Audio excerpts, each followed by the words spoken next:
Welcome back, people. Today I want to talk about a problem that affects many of us, one that I've struggled with myself. If you've ever heard that one should never let perfect be the enemy of good, you know there's a lot of truth there. When perfectionists fail to finish a job because they're overly focused on details that don't matter significantly to the final project, they can lead to failure. But it's also true that good can be the enemy of failure, and too often what gets killed in the battle between the two is the willingness to make any attempt at all. To try. For myself, I've said I want to make at least one video a week, and of course I want to make them as good as possible. I know they still won't be on a par with the Vlogbrothers or Wheezy Waiter or Z Frank, but I don't want them to look too shabby either. The trouble is, I then develop great ideas for fantastic videos I'd like to make, but I find I lack the time and resources to put them together. And what happens in the end is that I wind up doing nothing.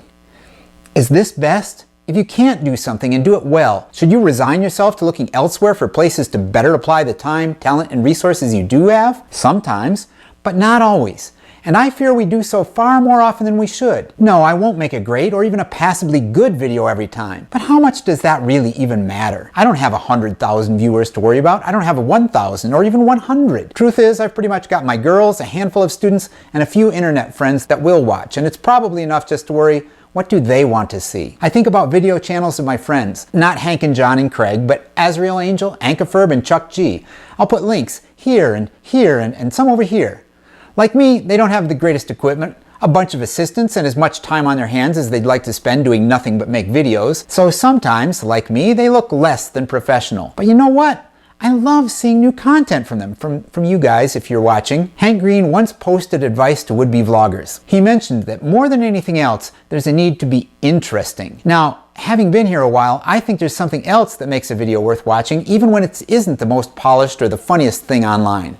Sincerity. When Kevin talks about his plans to go to nursing school or how to set up a fitness program, or Chuck sets a goal to get in better shape or opens up a loot box, or Anne sings with her husband or puts together her amazing Gallifreyan wall clock, I care. I like to see them. I like seeing them progress. They are my friends. But it's so easy to get hung up on the notion we need to be great, or at least that we need to be good. Someday I hope we all are, or will be. I hope we're always trying. But first we have to do that. Always be trying.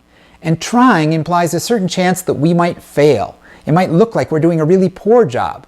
And I'm afraid that that fear too often keeps us from trying. So I'm going to try and plunge ahead here. Instead of trying to make one really good video every week, I'm going to try and video every day as much as possible. I know a lot of them will be short and kind of mundane. I'll draw inspiration from Michael Aranda's What I'm Doing Right Now videos. But in trying to produce more on a difficult deadline, I hope to learn something along the way. I hope to improve some skills, and maybe I can help inspire some of you to put more out there, to try. And yes, I expect to fail. And I'm good with that.